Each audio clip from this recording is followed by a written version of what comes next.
will never tell anybody to leave, but I will tell you to plan, because in your planning, you will know when to leave. You will have everything lined up so that when you leave, you will not return. And that is the object of leaving an abusive relationship, is to plan. This is an emotional job, and it takes special people to do this work. And you're all special people, and you need to take care of yourself. You may be the only person that has asked, how can I help you? Instead of, you need to leave, I don't know why you're still there, you picked her, I don't see what's the problem, you've been there that long, you and your children need to leave. You sound just like an abuser.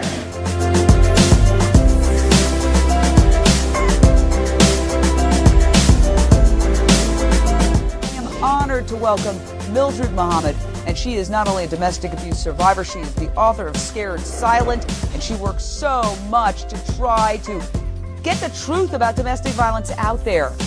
Take us back, Mildred, to the moment when you found out that your ex-husband, who you had 3 children with, was arrested as the D.C. sniper, a serial killer.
Create liaisons with other organizations and people who have resources that I could use to help other women.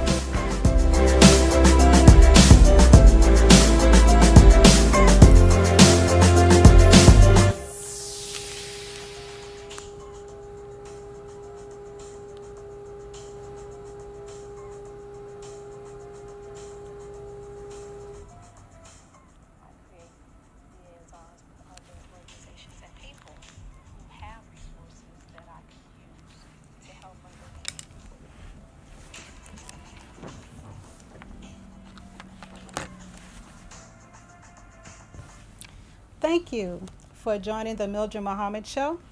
My guest, Paul Monteiro, is stuck in traffic, but he will be here momentarily.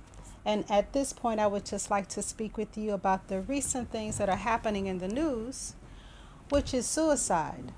2 celebrities, unfortunately, decided to take their own lives. And although we concentrate, or the public has concentrated on celebrities deciding to take their own lives, we also have to remember the people that we see every day, the people that we talk to every day, those who we don't talk to, who we deem to be strong and don't need anyone to check on them. Those are the ones we need to check on. Don't text, don't email, call them. Actually hear their voices. If you can, go to their home if they're not in a long distance drive. Ask them how are they doing and mean it. Listen to their issues. Don't listen to respond. Listen to hear. Listen to the pain that they're feeling. if you feel that you're not the one to call them, or you don't have time to consider someone else's feelings, then call someone else to check on them. Don't leave that person alone. If someone is dropping hints that they don't feel that their life is important, or they don't feel that it's necessary for them to be here, or they feel that the life of others would be better if they were no longer here. Just those little soft spoken comments should be a red flag for you, because sometimes when people are in pain, they drop seeds to find out who's going to pick them up, to find out if you care as much as you say you do. When I was speaking at the naval base in Virginia Beach, right after my presentation, a soldier walked up to me and he said, "Miss Muhammad, I'm at ground zero. When I walk out of this venue, I'm going to kill myself. I just came here to hear your story, and I realized that I don't want to be here anymore." And as I was shaking his hand, I said, "Not today, sir, not today." I asked him, because when you are in someone else's space, you have to ask their permission in order to move forward with what your intentions are. Never think that it is okay for you to make a decision in someone else's life when that may not be the thing that they want to do. So I asked him, "Could I please talk to your commander?" I pointed to where he was so that I could go to him, and he said yes, which indicated to me that he really did want help. So I went to his commander and I told him what had happened, and he said, "Miss Muhammad, we knew about him, but we didn't know he had gotten that far. What I require when I speak is that counselors are in the room, because there may be someone that needs help. A victim can be a man or a woman of domestic violence. A suicide potential could be a man or a woman. And because those counselors were there, then they were able to talk to him immediately and give him the help that he needed. And I'm happy to report that that soldier is still here with us. So I want to encourage you. I don't know why the phone is ringing, but I want to encourage you to help someone who may need help. And my mother always said, when you see someone that needs help, you don't have to wait to ask for help. Just ask them, "How can I help you?" The most empowering question that you can ask anybody, whether they are a victim of crime or whether they are all alone and don't have anybody to talk to. Sometimes we just need somebody to talk to. Sometimes we just need somebody to listen. Sometimes we need a hug. Sometimes we need to know that people are there. I've seen several times in my news feed is, I'm the strongest person, but sometimes I just need somebody to tell me everything's going to be all right. And you know what? Everything is going to be all right, because most times suicide is a permanent solution to a temporary problem. Because once you take your life, there's no coming back from that. And that leaves the other people or family members and friends to wonder, what signs did I miss? What did I not say? What did I not do? And regardless of how much you think that you could have helped that person, when someone is determined to kill themselves, they will do it. But before they do, they drop seeds. They say something, they do something, they give things away. They want to empty out the knowledge that they have within themselves, so that when they do, there's no looking back. So let's pay attention to our friends and family. Let's pay attention to our associates, to our co-workers. Let's pay attention, because sometimes people just need us to pay attention. And that may be the hardest thing for some people to do. But for those that don't have a problem with it, pay attention. And with that, we're going to be right back after this commercial. And hopefully, Mr. Monteiro will be here after that. And if not, we'll just continue on another topic. So thank you for tuning in to the Mildred Muhammad Show. I apologize if you saw me on my phone and with my glasses on trying to look at my phone. So I apologize for that, and I hope that you will forgive me. But in the meantime, we will go to a commercial, and then we will be right back. So thank you again for tuning into the Mildred Muhammad Show. I really appreciate you all being here with me. And I'll be right back. When's the last time someone said thanks for checking over your shoulder before changing lanes? Or gave you a pat on the back for sticking to the speed limit? Or a thumbs up for not tailgating? Probably never. Which is too bad, considering safe drivers make the roads safer for everyone. That's why Allstate appreciates safe drivers like no one else. And they show it by saving you 45% or more, along with giving you safe driving bonus checks, deductible rewards, and extra discounts with the DriveWise app. So the next time you come to a complete stop at an intersection, ask yourself, why haven't I switched to Allstate? The Brandeo Insurance Group, your local DMV Allstate agent, can help you save 45% or more for driving safely. Call him at 410-424-0844 and get a quote today. It pays to drive safely. Call a local Allstate agent today and find out how you can save 45% or more. Switching to Allstate is worth it. Savings vary, subject to terms, conditions, and availability. Do you like to travel? Do you like to make money? Well, here's a way you can do both. Vacation travel allows you the luxury of doing just that. If you want access to unpublished fares, reduced rates for travel agents, access to worldwide selection for family, group cruises, and all types of destination travel, then contact www.kingscourt.vacation.com or call 240-393-7962. That's 240-393-7962. You deserve to travel like royalty. See you on your next vacation.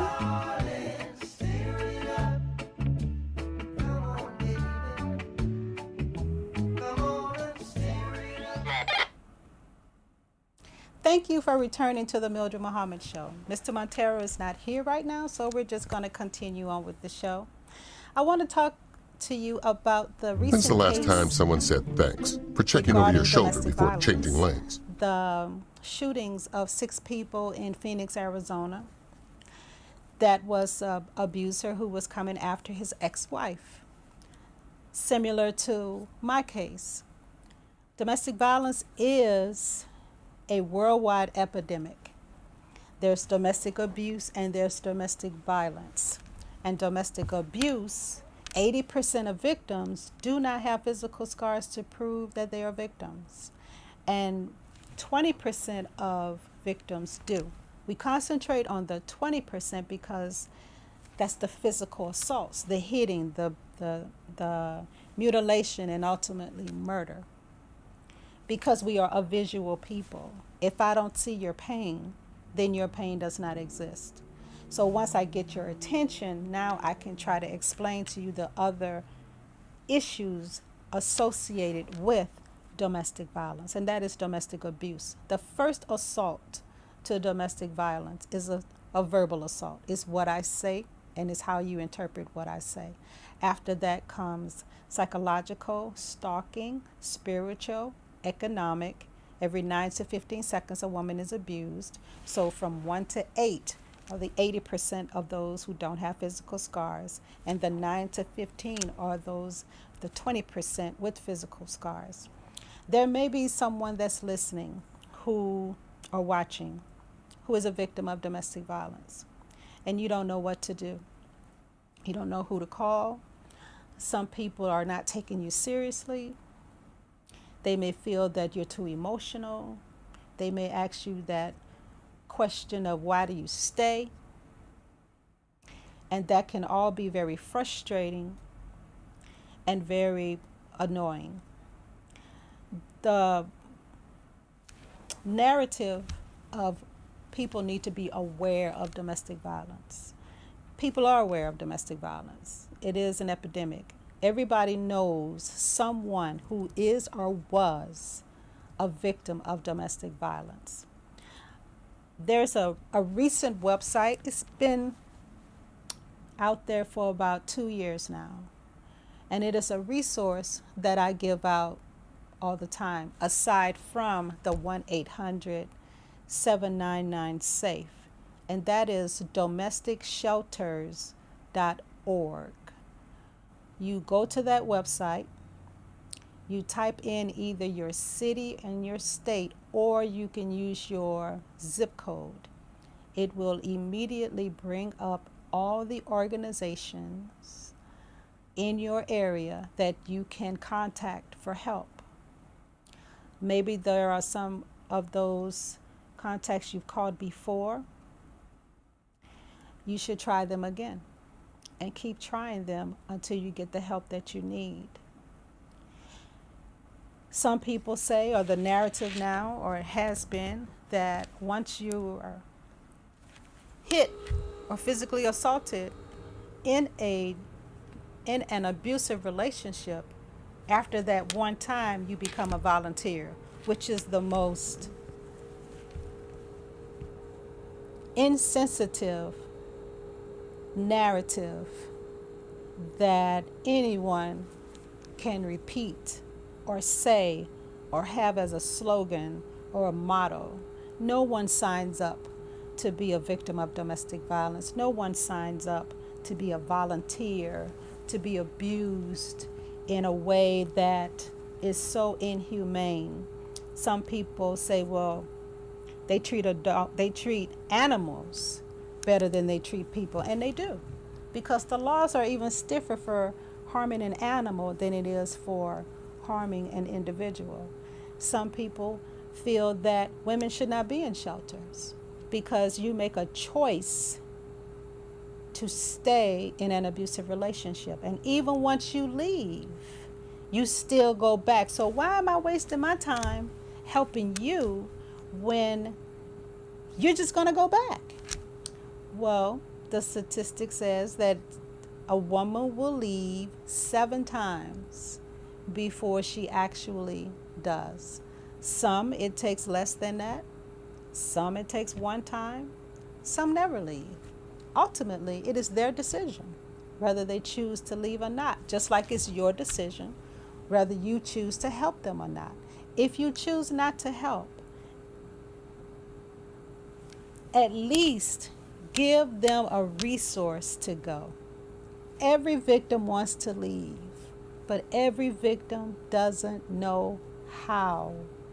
They may tell you everything's good, this is where I want to be, when in all actuality that they don't. But you haven't given them a solution. You haven't given them an alternative. You haven't shown them that life can be better without this person. So I need something to measure leaving, staying, so that I can make the decision to leave. Now, once I make that decision to leave, who's going to help me? Because the transitional houses are full. The shelters have rewritten their policy to where if you're not physically assaulted, then it's going to be difficult for you to get in. You ask me, why do I stay? I stay because I need to keep my children in a routine.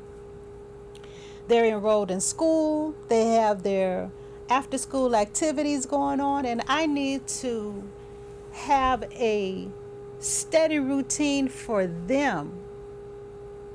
You may think that's crazy, but it's not.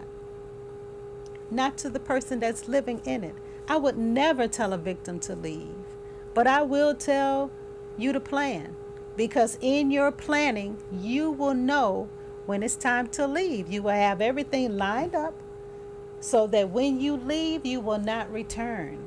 That is the basis for leaving an abusive relationship, and that is to plan. Now, when you plan, you have to make sure that there are people that are willing to help you. So, tell one trusted friend someone that you know will not tell the abuser that you're leaving. And that's for men and women, because men are victims too. We don't always like to talk about that. We don't like to put it out there that women are abusers, but they are. There are some women that will pull a gun, that will cut, that will do the same exact things that men do to women. And if we want to really do away with domestic violence, then we have to look at the totality of this social dis-ease. Men, women, and the silent victims are the children. Children are used as pawns in an abusive relationship. I get them for the weekend, and while I have them for the weekend, I'm talking so badly about the other parent that by the time the child comes home, they don't know what to think. They don't know if you really care about them or not. Or one parent will take the children away and you never see them again, like what happened in my case. John had the children for a weekend visitation on a Friday. Sunday he was supposed to bring them back, and they were gone. I couldn't get anybody to help me to find my children. I was a total wreck. People took his side. They told me that at least I get to cook for one. At least they're with their father. Snap out of it. Get back to work. Why are you tripping? You're young. You can have more children. It would be 18 months before I saw my children again. And at the time he took them, they were 6, 7, and 9. And when I got them back 18 months later, they were 8, 9, and 11. I missed 18 months and 2 birthdays of their lives. And the process of getting them back to civilization, so to speak, was a very, very difficult process. I don't talk about that all the time, but it was a difficult process, namely because John had spoken so badly to my children about me that my son hated me. My daughters were okay, but not completely. And when you're trying to have children, when you're trying to tell the truth to your children who are really too young to understand, you have to use age-appropriate language to give them the information that they need, that they can process and understand that you're really trying to help them. The one thing that I did, 2 things that I did that I feel was a turning point, was when I said to each one of them individually, what can I do to make your life better?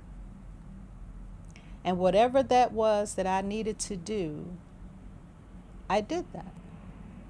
Because I was trying to demonstrate to them that I am going to be here. I will not abandon you. I will do as I will say what I mean, and I mean what I say. You do not have to worry about me going back on my word to you. I had to take charge of my life and take charge of their lives, and to create a secure environment where they would be able to flourish and express their emotions without feeling that I would judge them, even to the point where they said, Mom, I miss my dad. Mom, I love my dad. They have a right to love and miss him.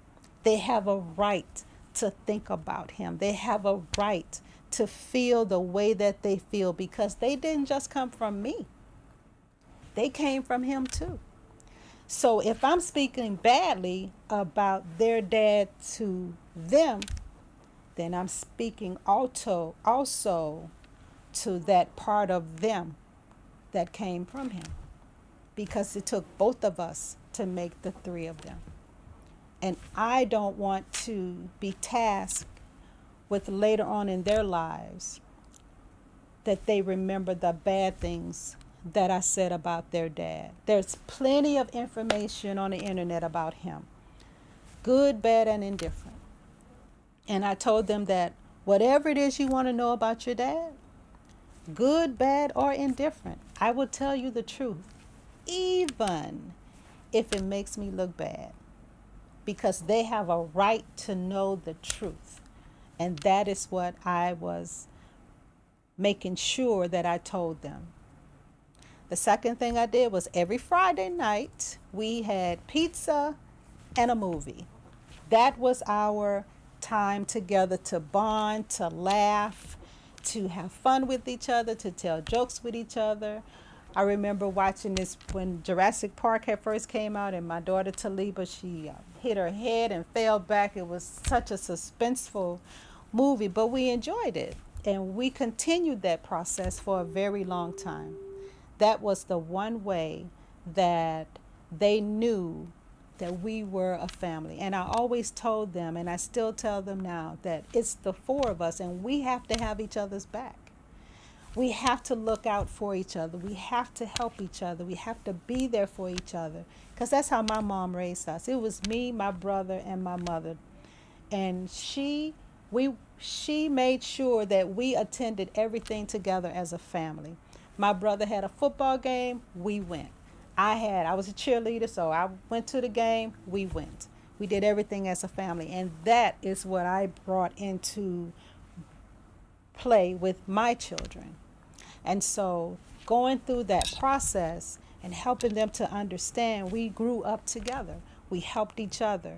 We made sure that however you were feeling, you are entitled to your feelings. And that's what I told them as I was trying to help them to understand what was going on with their dad. Each one of you are three individuals, and each one of you have your own set of emotions, and each one of you are entitled to those emotions, and no one should ever try to take those emotions from you because they are yours. And no one, not even me, I will not step across that boundary of trying to tell you how you should feel about your dad or anything. Children need help in processing information, and we have to use age-appropriate language when we're trying to teach them what we want them to know. So in an abusive relationship, the children may run and hide, or they don't want to tell their friends out of embarrassment, or their friends may notice that there's trouble in the home. Sometimes they don't know how to articulate that, and so it comes out in schoolwork, it comes out in fights, it comes out in different ways. But when you notice that your child is being other than him or herself, that's a time when we have to stop and ask, what's going on with you? Talk to me. Tell me what's up. Because when children know that you are interested in how they feel, and you're genuine, and they can feel it in their hearts, then they'll tell you what's going on. And they will do it all the time. So we have to look at the totality of domestic violence, domestic abuse. We have to address the issues for men, women, and children. We have to sew back together the fabric of our families, because the fabric of our families are being torn apart with this issue of domestic violence.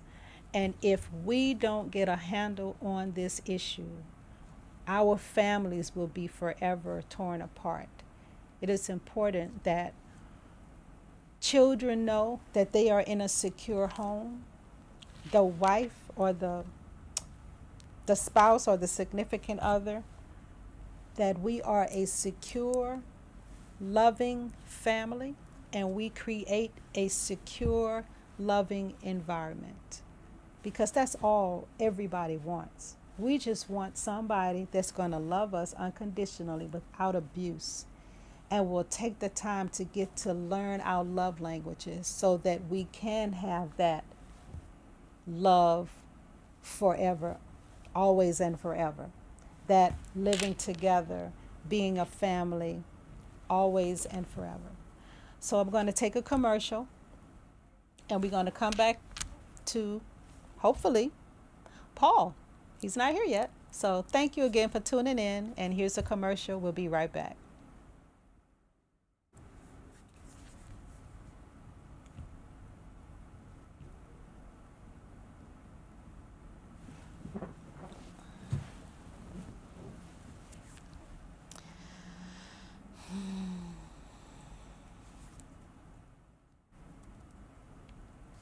We'll be right back.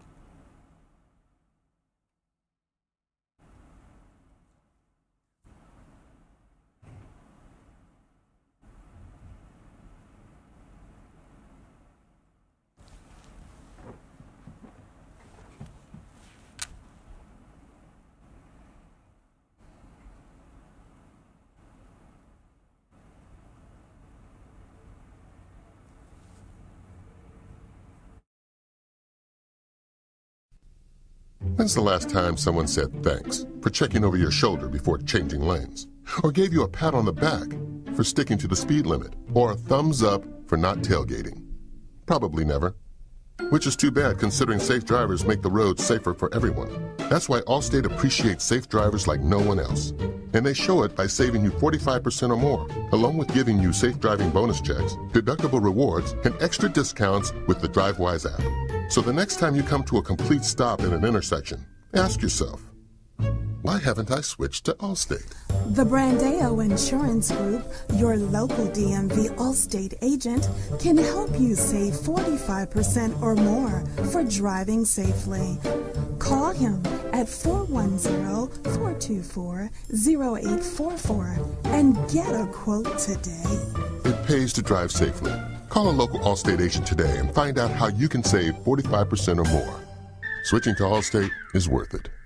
Savings vary, subject to terms, conditions, and availability. Thank you for returning to the Mildred Muhammad Show. So Mr. Paul Monteiro is not here yet. I think it's because the traffic is really bad out there. So let's talk about the election that's coming up. It is the primary election for Prince George's County. It's from June the 14th through June the 21st. It's early voting. Regular voting begins June the 26th. There are many candidates out there for county executive, governor, all of the other candidates. I don't know who they are. I start to look at the information probably tomorrow. But they've been filled with how Prince George's County needs to be improved, and how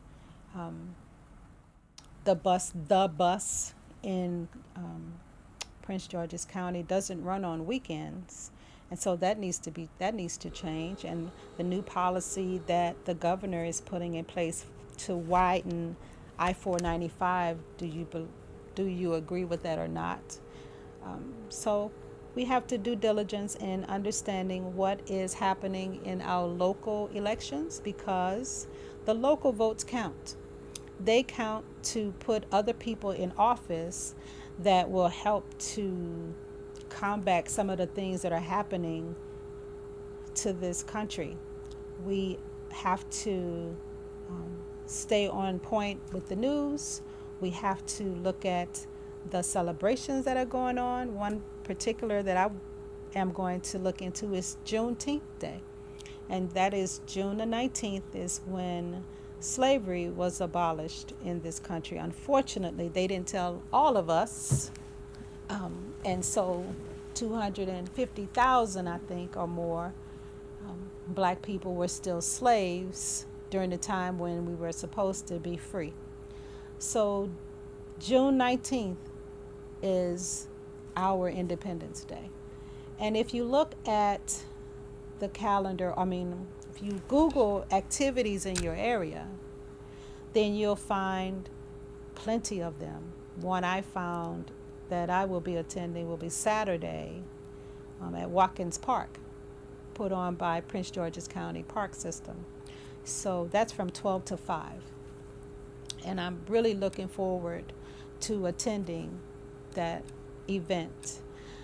Juneteenth Day, they're having an African American Civil War exhibit, and I believe that is in Washington, D.C. at the museum. So it's something that we should look into. It's something that we should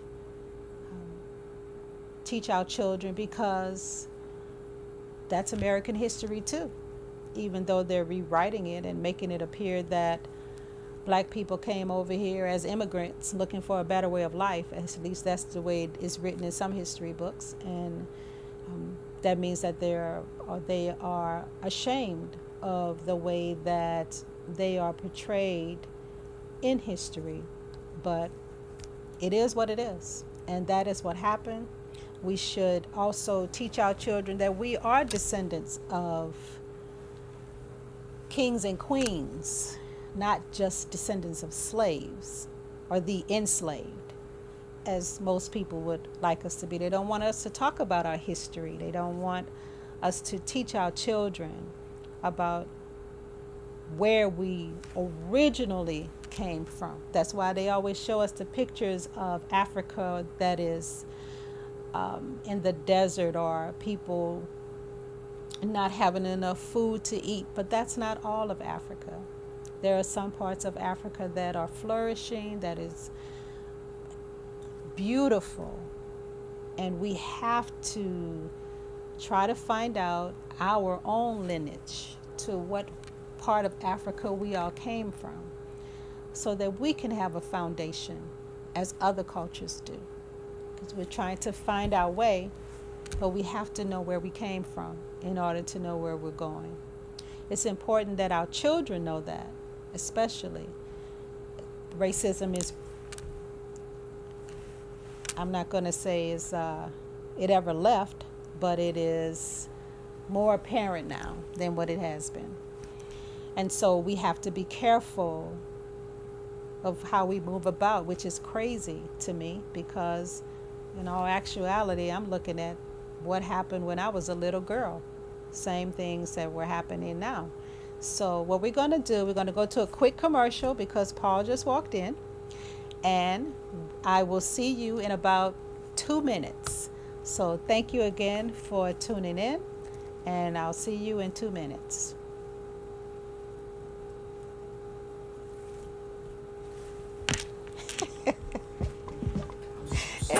You know what? It's all good. It's the new, all-natural, family-friendly pharmacy, Family Choice Pharmacy, located at 8313 Annapolis Road, New Carrollton, Maryland.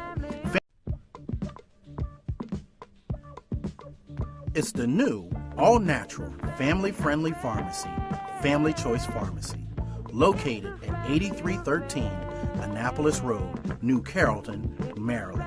Family Choice offers alternative medicines as well as discount programs you can easily enjoy. Come be a part of our family at Family Choice Pharmacy, as every family should know their pharmacist. If you're looking to join the family today, you can reach us at 301-577-1212 at Family Choice Pharmacy.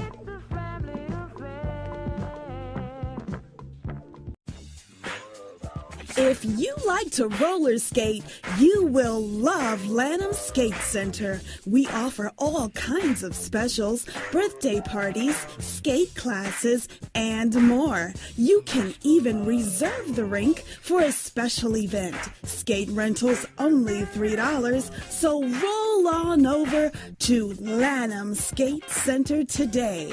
Located at 9901 Lanham Severn Road in Lanham, Maryland. For more information about our weekly schedule, visit us on the web at lanhamskatecenter.com or call for more information at 301-577-1733. That's 301-577-1733.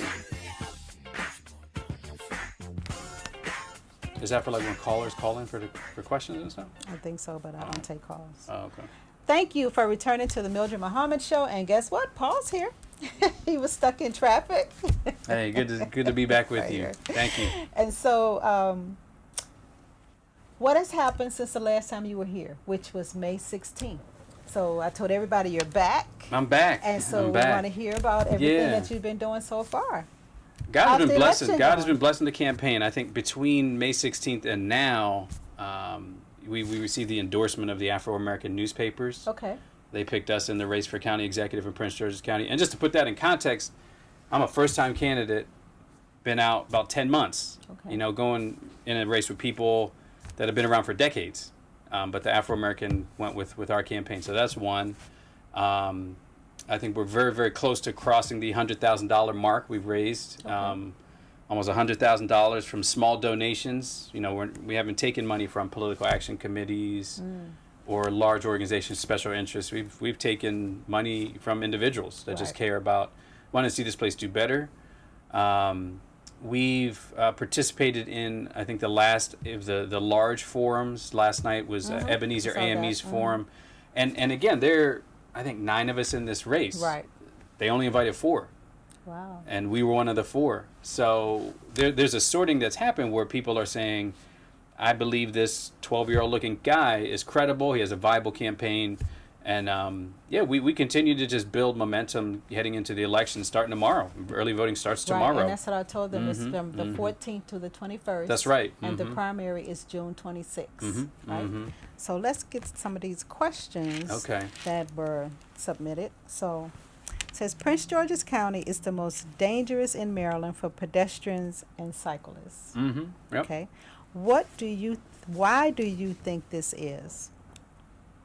I think a couple reasons. One, I think you have some places that are just set up with dangerous arrangements. No guardrail, no sidewalks. I mean, you see, why do you have a bus stop on a road, but there's no sidewalk? You know, some of the the larger, you're putting people in a situation.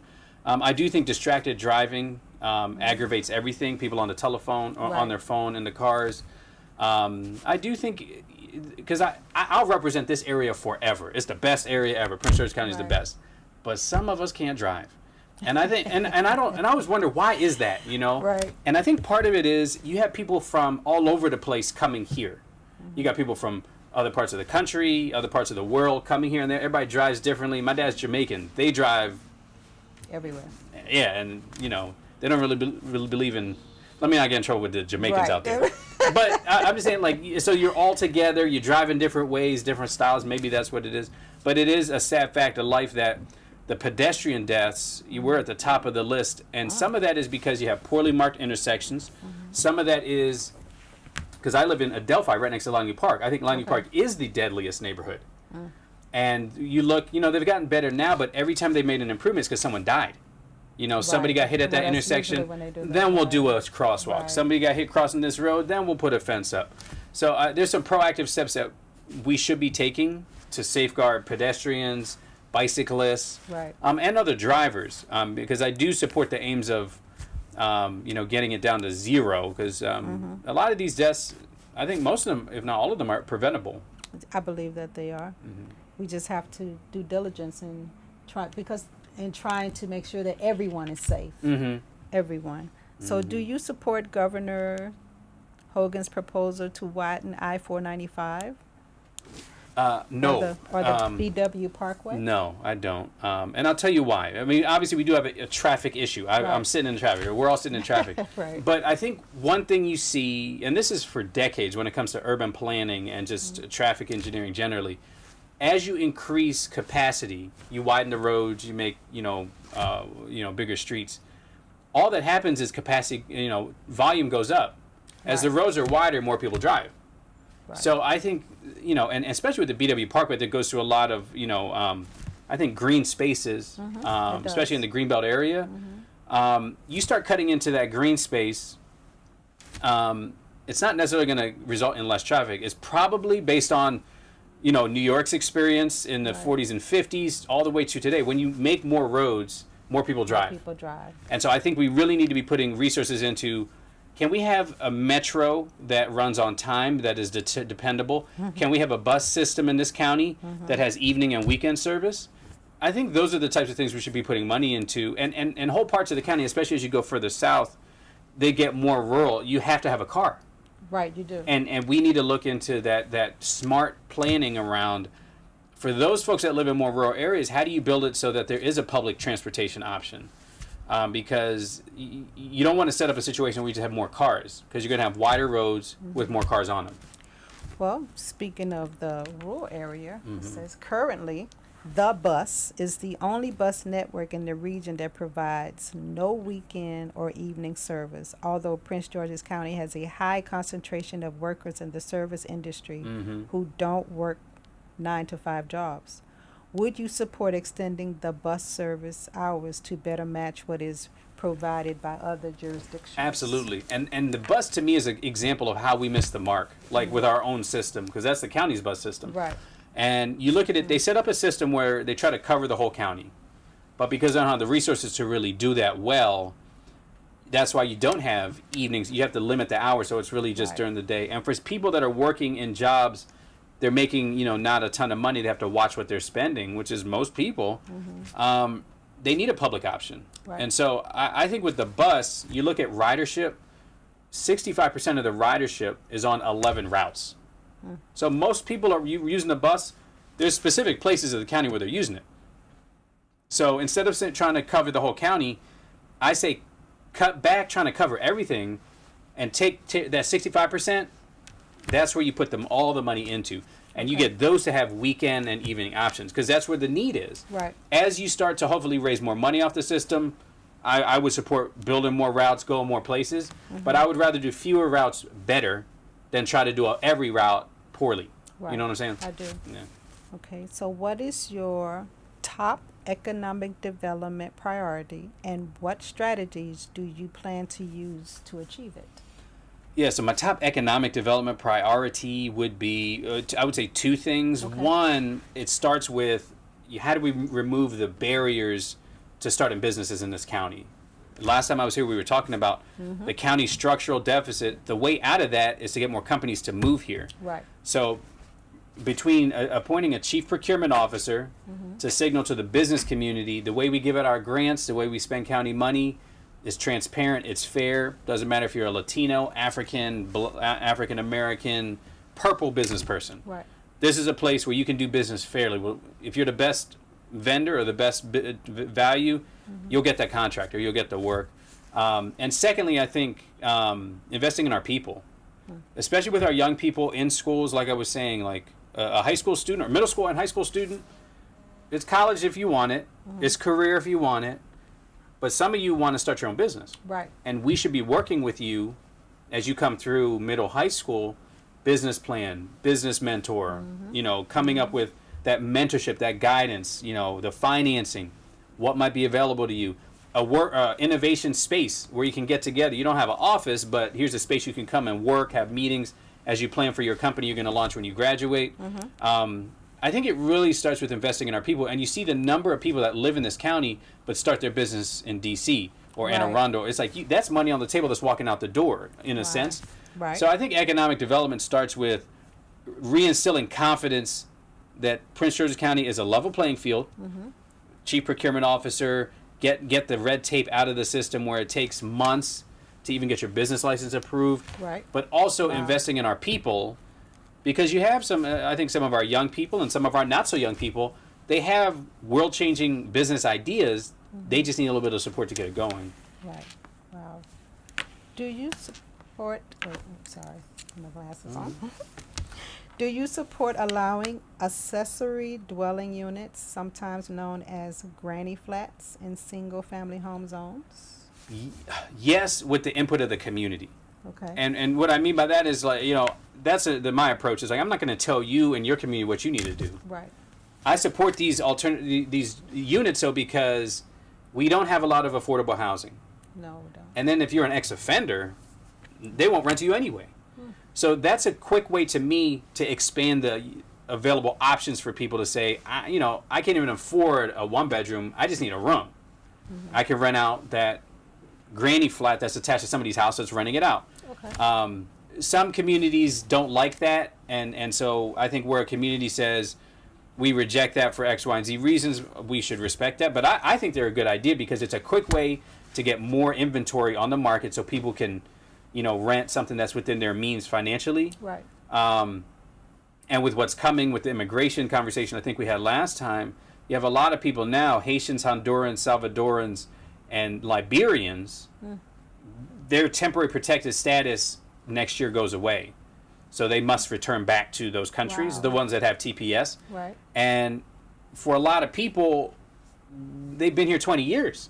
So what are they They're doing? not, you know, but then they're going to have an issue with, like, I can't legally rent to you. I can't legally hire you. Where are you going to live? And so I see even right now as it is, you have a lot of people just working day to day to make ends meet and find affordable house in Prince George's County. Right. On top of that, you're going to throw a lot of folks. They're doing everything right. It's just the immigration status that has allowed them to stay here for many years goes away. Okay. So you're going to have more people looking for, I need to find an affordable place to live. Right. And that's why these ADUs, I think, are a good idea. Okay. There was one here. This one. The county is currently developing a comprehensive housing strategy, because we just talked about that. What are your goals and priorities for that, and how would you combat the problems of evictions and foreclosures? Yeah, so that to me is like, welcome to the party. Like, where have we been that we're just now doing a housing strategy in the richest black county in America? So it's an example of the way that, like, I'm not the smartest guy in the world. I'm just saying, like, we're missing the mark on, like, basic stuff. Right. So it's great that they're coming up with a comprehensive housing strategy. Now, I would say two things. One, mixed income developments. Anything you're building up in this county, whether it's, you know, really expensive, nice, you know, new condos or whatever else, there needs to be a significant percentage reserved for people that are making, you know, less than a certain amount of money. This is one thing we saw at the federal level. I mean, in the 60s and 70s, the federal government, they did housing projects. Yes. Let's make really nice homes for poor people. Right. And now we saw the results of that. When you concentrate poverty, you make everything worse. Right. They're now ostracized. They're separate. All you see is people in your same situation, and all of the negative that comes with it. The drugs, crime, over-policing. Right. All the issues are concentrated, and that's not good. Mixed income is the way to go. So I think any new development, because there's a lot of development going on here, but how much are you holding for it to be truly affordable? Don't tell me affordable and you make $100,000. Right. I'm talking about affordable and you make 30. That's what I'm talking about. That is. So that's one thing. And then inclusionary zoning, and what that means is, and we're just updating our zoning regulations for the first time in 50 years. Wow. Think about that. And that's a big reason why you have this kind of random development, a housing development in the middle of nowhere, a shopping center in the middle of nowhere. Right. You didn't deal with the road because you're just building stuff. So we're updating our zoning, and I think inclusionary zoning, making sure that you're looking at all of the needs of a community and a diverse community, not people that are all in one tax bracket. Right. That's the second part of it. So between those two things, I think you get a lot of the way. And with the second part of your question around what would I do to expand, or with the foreclosure issue, Right, and foreclosures I mean, because and evictions. we lead the state in the number of foreclosures. When the recession hit, Right. It hit this area. it hit real this bad. the amount of black wealth that evaporated. Right. We were at the top of that list, and we just recovered like last year. We just got back to pre-recession housing values, and it's been like 8-9 years. So we were really slow to recover. And even as we say we recovered, median home price in this county is $274K.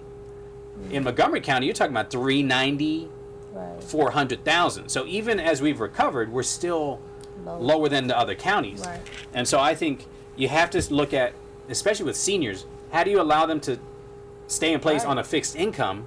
And I do think you need to talk about rent controls. I do think you need to talk about ways to hold seniors harmless against these increasing assessments, because you're going to start pricing out these people that made this community. And I do think that when it comes to evictions, that makes everything worse. If a family's evicted, you have a feeding problem, you have an employment problem, Right. you have a traumatized kid problem, you know. So we should do everything to put it. Goes up. Homelessness goes up, and it's already too high. So I think what we need to say is, like, to put it crassly, it costs us all so much more when that family gets evicted. Right. So why don't we, because it's cheaper, do all we can to keep people in place and not have the disruption, the dislocation, the kid dropping out of school because you're not even sure where you're going home tonight, you know. So and with evictions, obviously this county has a serious problem, and I do think it's related to unemployment. Right. Or low employment. Low employment, because again, we celebrate, I think, unemployment's around like 4 or 5%, but in some parts of this county, is when you talk about black men or black Right. women, you're talking double digits. Right. Double digits. And so, and even if you're employed, it's like, well, if you're making minimum wage, you're underemployed. Right. Because a minimum wage job does not get you too many housing options in this area. So I think it starts with the jobs, you know, what kind of jobs we're bringing to this county. That's why I say, when we talk about the returning citizen, they should be looking at county jobs. The county should be hiring many of these people, and we should also chase the private sector to hire people that maybe just need be able to have a living wage to get back into the community and stay in their home or their apartment. But it goes back to, like a lot of it, to the schools. You know, if you're graduating people that struggle with reading or struggle with math, you're setting them up. Right. You know, and that's why we shouldn't just talk about college.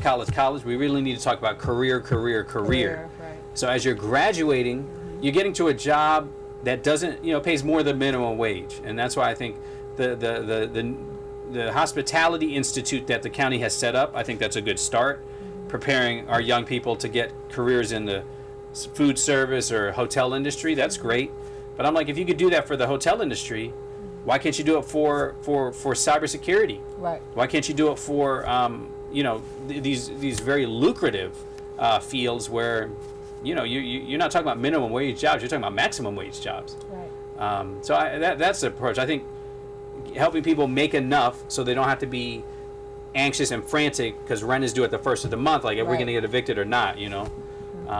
So we do have to break that pipeline. Yeah. So in our last few minutes, I would like for you to tell the audience why should we vote for you as county executive for Prince George's County. Well, I appreciate the time you gave me on the program. No problem. Apologies for missing some time. I am the best candidate, not because I'm brilliant or smart or hardworking. I'm the best candidate because through my lived experience, second of 5 kids, first in my family to graduate high school, because there's some great Prince George's County public school teachers, but feeling eviction. I've been through that experience. Experience in domestic violence. I've been through that experience. Through my lived experience, I've seen and come to appreciate every blessing I've been given. And you don't forget where you came from. Right. There's a lot of people in the same situation I was in as a kid, and we need to do more to support them. Secondly, by professional experience, again, working for President Obama on his first campaign, 5 years on his White House staff, running AmeriCorps Vista for 2 years, the domestic version of the Peace Corps, and running the mediation program at the Justice Department. I've had professional experience running large organizations. If you want someone who's managed a budget of almost $100 million, I'm your person. But I think thirdly, and most importantly, because people in Prince George's County are looking for someone who's not going to run the richest black county in America like it's their club. And I think that's that lack of fairness, that lack of accountability with your money. You're putting every year, it seems like they ask for a little bit more of your money for schools, a little bit more money of yours for the environment, a little bit more money for good things. Where is it going? There's been a lack of accountability and transparency about where your money is going, and I'm not trying to run so I can make a name for myself or make bank for myself. I just want to live in this county and know that my money is being well spent, that the government is working for everybody inside the Beltway too, and treat people with respect no matter what zip code they're in. And that is, I think, the missing piece where a lot of people are doing well in this county, and I salute and celebrate that. we're leaving a lot of people behind, and 2018 can't be the year where we just pretend everything's okay, because it's not. So that's the three-part reason I would say I'm the best candidate. You have a lot of choices, but I'm the best one. Well, with that, I'm going to say thank you, Paul, for coming. Don't worry about the traffic, because you did say you was going to make it better. We got to get smarter about it. Yes, right. So thank you for tuning in to the Mildred Muhammad Show, and we'll see you, or I'll see you next week on Wednesday from 4 to 5. Thank you again, and have a great day. So glad. Thank you so much. This was a blessing. I didn't think I would get it.